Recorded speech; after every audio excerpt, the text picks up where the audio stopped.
अध्याय गरुड़ बोध का सारांश जीने की राह। समरी चैप्टर गरुड़ बोध कबीर सागर हिंदी फोटो। कबीर सागर में 11वां अध्याय गरुड़ बोध पृष्ठ 65-625 पर है। परमेश्वर कबीर जी ने धर्मदास जी को बताया कि मैंने विष्णु जी के वाहन पक्षीराज गरुड़ जी को उपदेश दिया, उसको सृष्टि रचना सुनाई। अमरलोक की कथा सत्य पुरुष की महिमा सुनकर गरुड़ देव अचंभित हुआ। अपने कानों पर विश्वास नहीं कर रहे थे। मन मन में विचार कर रहे थे कि मैं आज ये क्या सुन रहा हूँ। मैं कोई स्वप्न तो नहीं देख रहा हूँ। मैं किसी अन्य देश में तो नहीं चला गया हूँ। जो देश और परमात्मा मैंने सुना है वह जैसे मेरे सामने चलचित्र रूप में चल रहा है। जब गरुड़ देव इन ख्यालों में खोए थे तब मैंने कहा, हे पक्षीराज, क्या मेरी बातों को झूठ माना है? चुप हो गए हो? प्रश्न करो, यदि कोई शंका है तो समाधान कराओ। यदि आपको मेरी वाणी से दुख हुआ है तो क्षमा करो। मेरे इन वचनों को सुनकर खगेश की आंखें भर आई और बोले कि हे देव, आप कौन हैं? आपका उद्देश्य क्या है? इतनी कड़वी सच्चाई बताई है जो हजम नहीं हो पा रही है।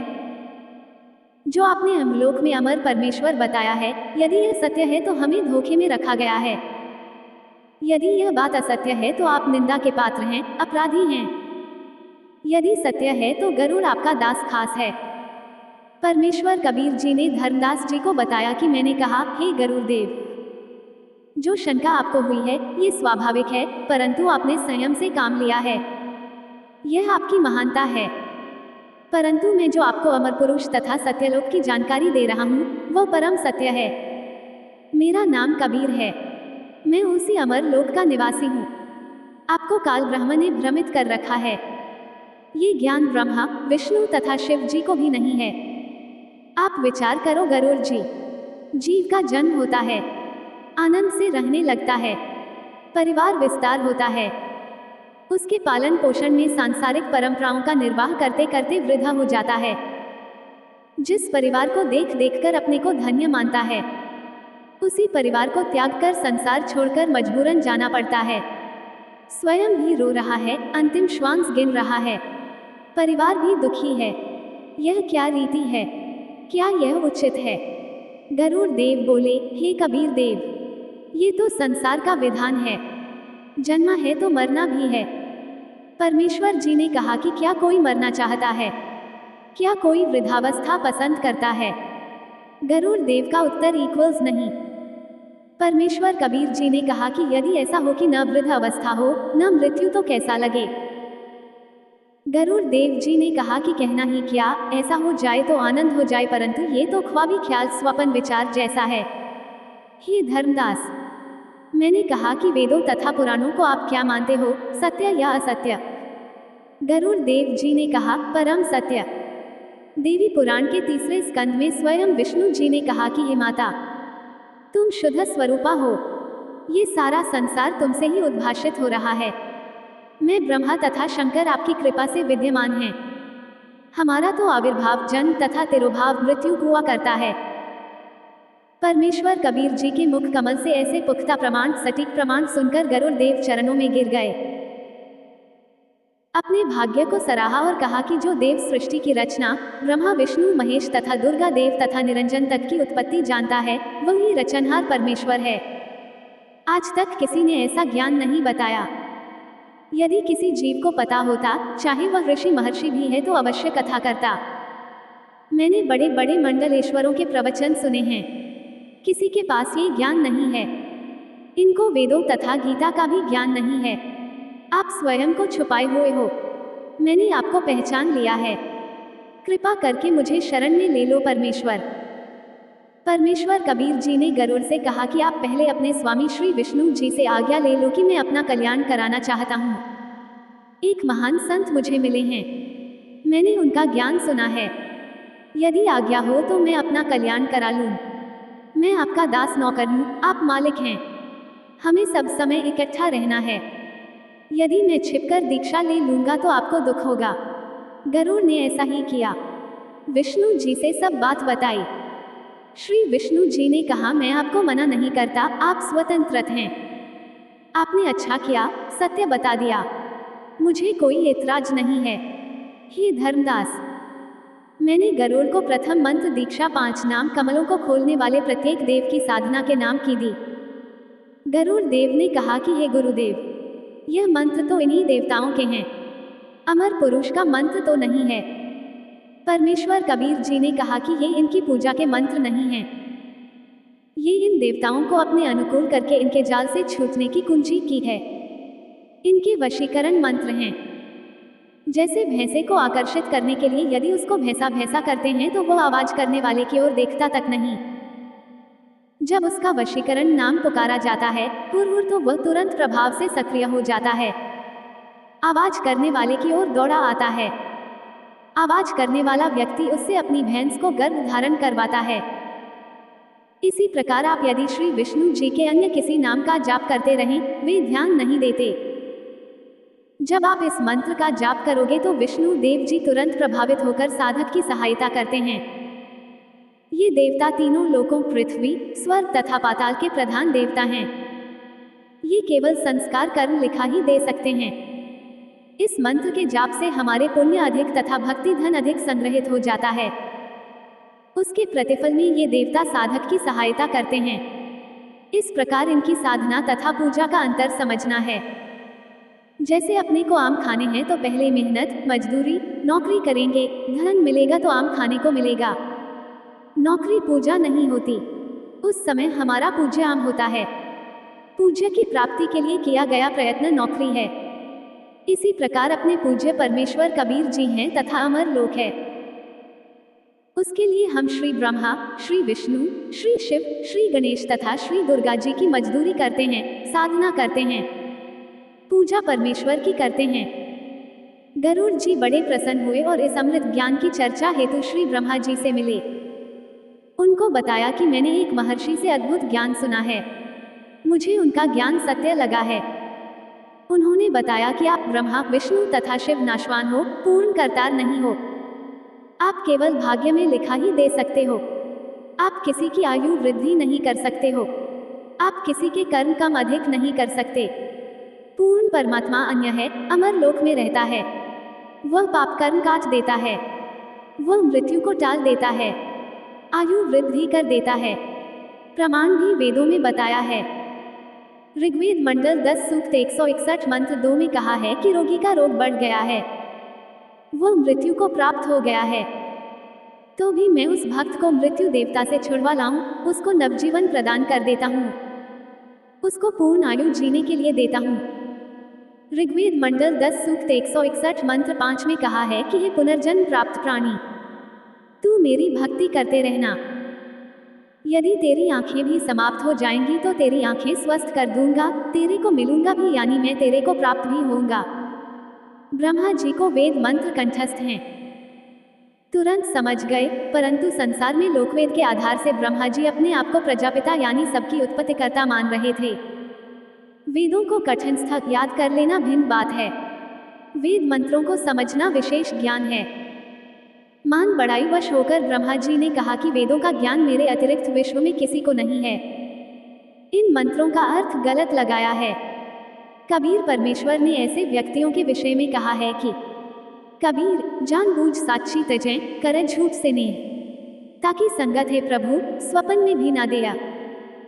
शब्दार्थ, कबीर परमेश्वर जी ने कहा कि जो व्यक्ति प्रमाण आंखों देखकर भी झूठ को ही आधार मानता है, उस व्यक्ति से तो परमात्मा स्वपन में भी ना मिलाना।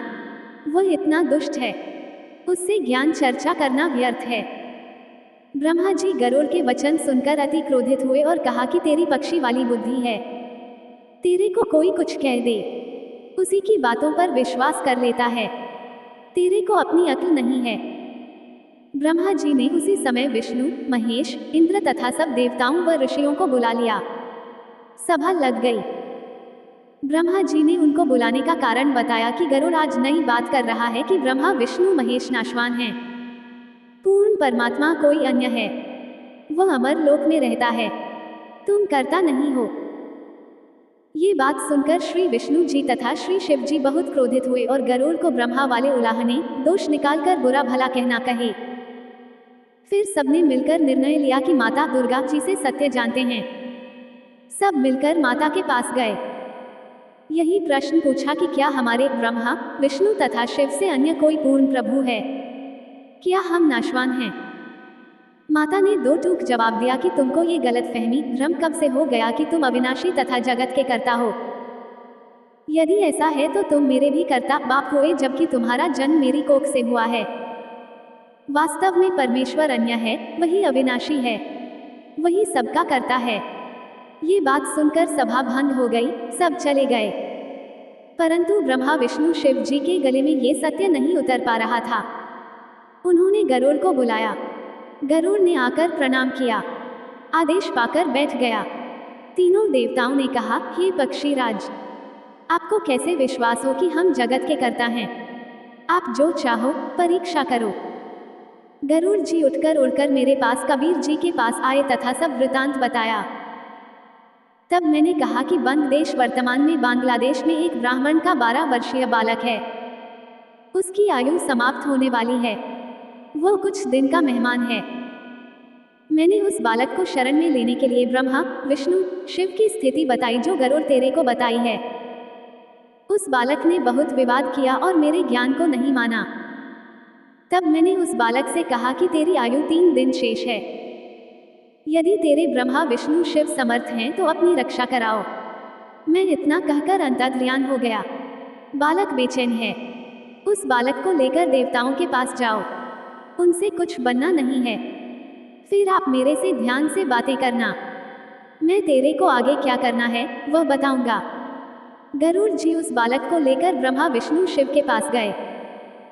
गरुड़ ने बालक को समझाया कि आप उन देवताओं से कहना कि हम आपके भक्त हैं। मेरे दादा परदादा, पिता और मैंने सदा आपकी पूजा की है। मेरे जीवन के 2 दिन शेष हैं। मेरी आयु भी क्या है, कृपा मेरी आयु वृद्धि कर दें। बच्चे ने यही विनय की तो तीनों ने कोशिश की, परंतु व्यर्थ। फिर विचार किया कि धर्मराज न्यायाधीश के पास चलते हैं। सबका हिसाब अकाउंट उसी के पास है, उससे वृद्धि करा देते हैं। यह विचार करके सबके सब धर्मराज के पास गए। उनसे तीनों देवताओं ने कहा कि पहले तो ये बताओ कि इस ब्राह्मण बच्चे की कितनी आयु है। धर्मराज ने डॉयरी रजिस्टर देखकर बताया कि कल इसकी मृत्यु हो जाएगी। तीनों देवताओं ने कहा कि आप इस बच्चे की आयु वृद्धि कर दो।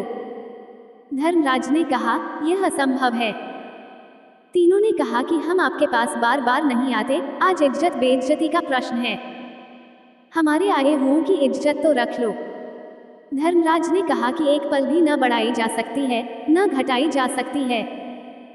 यदि आप अपनी आयु इसको दे दो तो वृद्धि कर सकता हूँ। ये सुनते ही सबकी हवा निकल गई। उस समय कहने लगे कि यह तो परमेश्वर ही कर सकता है। वहां से तुरंत चल पड़े और गरुड़ से कहा कि कोई और समर्थ शक्ति है तो तुम इसकी आयु बढ़वाकर दिखा दो।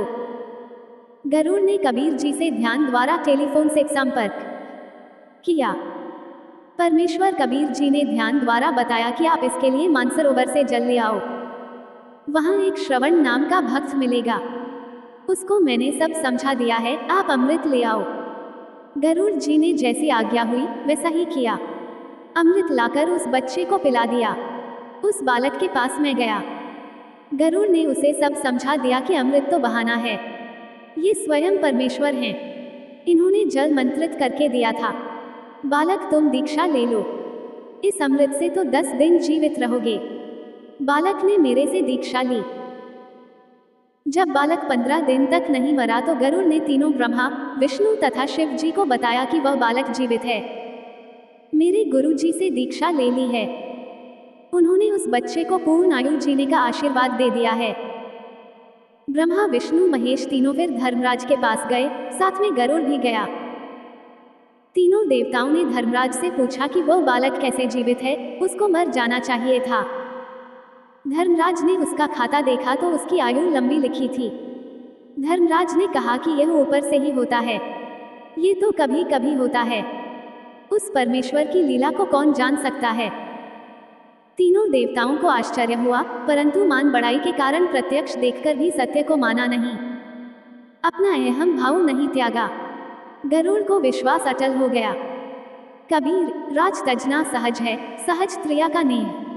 मान बढ़ाई ईर्ष्या, दुर्लभ तजना ये। शब्दार्थ अध्यात्म ज्ञान के अभाव के कारण मानव को कुछ असाध्य बुराई घेर लेती हैं, जैसे मान बढ़ाई, ईर्ष्या। मान बढ़ाई का अर्थ है पद या धन के अहंकार के कारण सम्मानित व्यक्ति। ये दोनों सम्मान के कारण बड़प्पन यानी मान बढ़ाई तथा ईर्ष्या ऐसी बुराई हैं, इनके अभिमान में अंधा होकर इन्हें नहीं छोड़ता। राज त्याग सकता है, स्त्री को त्याग सकता है, परंतु इन दोनों को त्यागना कठिन है। इस गरुड़ बोध के अंत में वासुकी नाग कन्या वाला प्रकरण गलत तरीके से लिखा है। इसमें गरुड़ को गुरु पद पर चित्रार्थ कर रखा है। वह ऐसा नहीं है। जो भी किया परमेश्वर कबीर जी ने किया।